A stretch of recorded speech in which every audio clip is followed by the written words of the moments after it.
ખ્યાતિકાંડને લઈ મહેસાણાના બોરીસણામાં ચક્કાજામ થયો। મેડિકલ માફિયાઓ સામે ગ્રામજનોમાં આક્રોશની આગ ભભૂકી ઉઠી છે। રાચરડા કડી હાઈવે પર ગ્રામજનોએ વાહનો અટકાવ્યા। મોટી સંખ્યામાં ગ્રામજનો રસ્તા પર ઉતરી આવ્યા। બોરીસણા ગામે જ યોજાયો હતો મેડિકલ કેમ્પ। બોરીસણા ગામના 2 દર્દીઓના જ મોત નિપજ્યા હતા। ત્યારે ગ્રામજનોમાં ભારે આક્રોશ જોવા મળી રહ્યો છે। રાચરડા કડી હાઈવે પર ગ્રામજનોએ ચક્કાજામ કર્યો છે, વાહનો અટકાવ્યા છે। મોટી સંખ્યામાં ગામ લોકો રસ્તા પર ઉતરી આવ્યા છે અને ન્યાયની માંગ કરી રહ્યા છે। બોરીસણા ગામે જ આ મેડિકલ કેમ્પ યોજવામાં આવ્યો હતો। એક્સક્લુઝિવ દ્રશ્યો અમે આપને બતાવી રહ્યા છીએ। ગ્રામજનોમાં ભારે આક્રોશ, કારણ કે મેડિકલ કેમ્પ યોજાયો બોરીસણા ગામમાં, ત્યાંથી દર્દીઓને અહીં અમદાવાદ લાવવામાં આવ્યા, ખ્યાતિ હોસ્પિટલમાં દાખલ કરવામાં આવ્યા અને ત્યાં એન્જિયોગ્રાફી અને એન્જિયોપ્લાસ્ટી કરવામાં આવી, જેમાંથી 2 લોકોના મોત થયા છે। 2 નિર્દોષોએ જીવ ગુમાવ્યા છે। ત્યારે આ આખા કૌભાંડને લઈ લોકોમાં ભારે આક્રોશ ફેલાયો છે। આપ દ્રશ્યો જુઓ, મોટી સંખ્યામાં ગ્રામજનો રસ્તા પર ઉતરી પડ્યા છે અને તેમણે ચક્કાજામ કર્યો છે, વાહનો થોભાવી દીધા છે અને તેમની એક જ માંગ છે કે પરિવારને ન્યાય મળે। બોરીસણાના સ્થાનિક આપણી સાથે ફોન લાઈન પર જોડાયા છે। ભાઈ, અત્યારે શું સ્થિતિ છે ત્યાં? હા મેડમ, રાચરડાથી કડી જતા હાઈવે પર બોરીસણા ગામ આવેલું છે અને બોરીસણા ગામ હાઈવેના બંને ભાગમાં વહેંચાયેલું છે, ઉત્તર અને દક્ષિણ તરફ।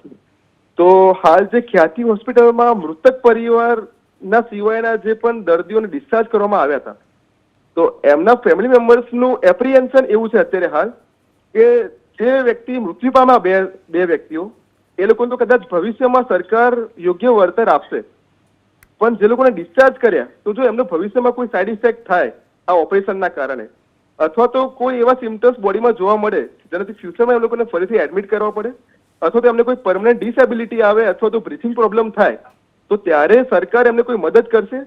શું ખ્યાતિ હોસ્પિટલ એમને કોઈ જાતના ફાઇનાન્શિયલી સપોર્ટ કરશે?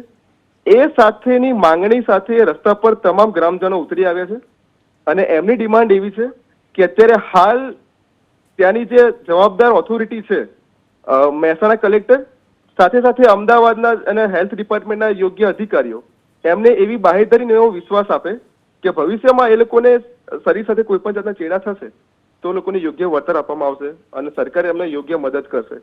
એ માંગણી સાથે તમામ ગ્રામજનો અમુક હથિયારો, લાકડી ડંડા સાથે રોડ પર ઉતરી આવ્યા છે અને રોડના બંને બાજુનો ટ્રાફિક ચક્કાજામ કરી નાખ્યો છે, જેથી અમદાવાદથી કડી તરફ આવતા તમામ વાહનોની લગભગ 2 થી 2.5 કિલોમીટર લાંબી લાઈન અત્યારે કતાર જોવા મળી રહી છે।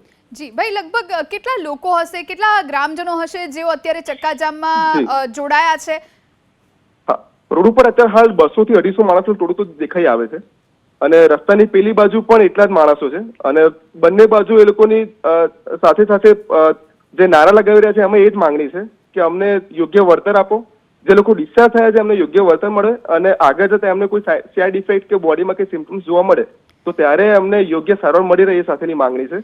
અને સાથે સાથે એ લોકોના મુખ્ય નારા એવા છે કે અમને અહીંયા જવાબદાર ઓથોરિટી અમને અત્યારે હાલ રોડ ઉપર જોઈએ, જેથી અમે તેમની સાથે અત્યારે ચર્ચા કરી શકીએ અને અમે યોગ્ય વિશ્વાસ અપાવી શકીએ। સ્થાનિક કોઈ યોગ્ય જે અગ્રણી છે અમને પોલીસે પણ જાણ કરી હતી, જેથી પોલીસની 2 PCR વાન પણ અત્યારે હાલ એ ઉપસ્થિત છે અને પોલીસ કર્મી અમને સમજાવીને ટોળા વિખેરવાનો પ્રયાસ કરી રહી છે, વાટાઘાટો કરી રહી છે, જેથી એટલીસ્ટ જે અહીંયાના રાહદારી અને પેસેન્જર્સ જે લોકો અહીંયાથી નીકળી રહ્યા છે એ લોકોને એટલીસ્ટ રોડ ક્લિયર થાય ને એ લોકો પોતપોતાની જગ્યાએ પહોંચી શકે। બિલકુલ ખોટું થયું છે, નિર્દોષોના જીવ ગયા છે, જે લોકોની એન્જિયોગ્રાફી થઈ એમની સાથે પણ ખરાબ થયું છે, એમની માંગ સ્વાભાવિક રીતે વ્યાજબી છે, એમાં કોઈ ના નથી, પરંતુ શું ચક્કાજામ આ એકમાત્ર ઉપાય છે? નહીં, જરાય પણ નહીં। આ એક ઉપાય નથી। હકીકતમાં આનાથી તો જે રોડ ઉપર જતા જે નિર્દોષ પેસેન્જરો છે, જેમને આ બનાવ સાથે કોઈ લેવા દેવા નથી, એ લોકો ખાસ કરીને હેરાન થઈ રહ્યા છે। એમાં પેસેન્જર ગાડી પણ હોઈ શકે, માલ સામાન લઈ જતા હેવી ટ્રક પણ હોઈ શકે અને સાથે સાથે એમ્બ્યુલન્સ પણ હોઈ શકે, જેમાં આ લોકોના ઘણા વ્યક્તિઓ સાથે જે બનાવ બન્યો એવા બનાવ વાળા જે લોકો હશે વિક્ટિમ્સ, એવા પણ એમ્બ્યુલન્સમાં કદાચ પસાર થતા હોય, જો આ ચક્કાજામમાં એવું કોઈ એમ્બ્યુલન્સ ફસાય તો એ લોકોના સ્વાસ્થ્યનું શું, એવો વિચાર કર્યા વગર આ લોકોએ જે પગલું અચાનક ભર્યું છે એ મારી દ્રષ્ટિએ અયોગ્ય છે। જી, આભાર અમારી સાથે વાતચીત કરવા માટે ભાઈ। તો સ્થાનિક જોડાયા હતા ફોન લાઈન પર। સંવાદદાતા હારૂન નાગોરી આપણી સાથે ફોન લાઈન પર જોડાયા છે। હારૂન, ચક્કાજામ કરવામાં આવ્યો છે, જે 17 લોકો ભોગ બન્યા છે એમના પરિવાર દ્વારા અને ગ્રામજનો દ્વારા શું સ્થિતિ છે અત્યારે? પોલીસ ખડકી દેવામાં આવી છે, વાટાઘાટો ચાલી રહી છે, શું જાણકારી? કડીના બોરિયાળા ગામ જે બોરીસના ગામે જે રીતે સમગ્ર ઘટના બની છે ત્યારબાદ 2 લોકોના મોત થયા અને મોત બાદ 2 લોકોની ફરિયાદ નોંધાઈ. બાકીના 17 લોકોની ફરિયાદ નથી લેવામાં આવી. ત્યારબાદ તેમની માંગણી છે કે બાકીના 17 લોકો જે આ હોસ્પિટલના ભોગ બનાવશે તેમની ફરિયાદ લેવામાં આવે. પોલીસે તેમની ફરિયાદ ના લેતા ગામ લોકોમાં રોષ જોવા મળ્યો છે. 17 પરિવારોની સાથે સાથે કેટલાક ગામ લોકો આવ્યા હતા અને જે હાઈવે છે ત્યાં ચક્કાજામ કર્યો હતો, જેના કારણે લાંબુ ટ્રાફિક જામ જોવા મળ્યું હતું. હાલમાં મહેસાણા ડીએસપી સહિતનો કાફલો ઘટનાસ્થળ પહોંચ્યો છે અને આ તમામ લોકોને સમજાવવામાં આવી રહ્યા છે. પરંતુ જે રીતે સમગ્ર ઘટના બની છે ને જે ખ્યાતિ હોસ્પિટલનો મામલો હતો તેને લઈને ક્યાંક ને ક્યાંક સ્થાનિકોમાં રોષ હતો અને 17 પરિવારના જે પરિવારના સભ્યો છે તેમની માંગણી છે કે પોલીસ અમારી પણ ફરિયાદ લે, અલગ અલગ ફરિયાદ લે અને 17 અલગ ફરિયાદ લઈને ખ્યાતિ હોસ્પિટલ સામે કાર્યવાહી કરે. જો કે હાલમાં આ તમામ મુદ્દે પોલીસ અને સ્થાનિકો વચ્ચે વાટાઘાટો ચાલી રહી છે, પરંતુ ચક્કાજામ યથાવત છે. જી આભાર હારૂન, આપ જોડાઈને જાણકારી આપી તે માટે. તો અત્યારે દ્રશ્યો આપ જોઈ રહ્યા છો, આ ચક્કાજામના દ્રશ્યો છે, કારણ કે જે 17 લોકો ભોગ બન્યા તેમનું કહેવું છે કે તેમને ભવિષ્યમાં જો કોઈ મેડિકલ ઇમરજન્સી આવી કે જો કોઈ તકલીફ પડી, સાઇડ ઇફેક્ટ થઈ તો કોણ જવાબદાર? તેને લઈને શું હોસ્પિટલ જવાબદારી લેશે? તેમને યોગ્ય વળતર આપવામાં આવે તેવી પણ માંગ કરવામાં આવી છે. ખ્યાતિકાંડને લઈ મહેસાણાના બોરીસણાના દ્રશ્યો આપ જોઈ રહ્યા છો. હાઈવે ચક્કાજામ કર્યો છે ગામ લોકોએ અને જે ભોગ બનનાર જે દર્દીઓ છે એમના પરિવારજનોએ, અને તેમણે પોલીસ સાથે વાટાઘાટો કરી અને મામલો સુલઝાવવાના પ્રયત્ન કર્યા છે. પરંતુ અત્યારના જે દ્રશ્યો છે, મોટી સંખ્યામાં 2.5 કિલોમીટર સુધી લાંબી કતારો જોવા મળી રહી છે વાહનોની. ટ્રકો અટવાઈ છે, લોકો જેઓ એક જગ્યાએથી અન્ય સ્થળ પર જવાના હતા તેઓ અટવાયા છે અને તેમને ભારે તકલીફ પડી રહી છે.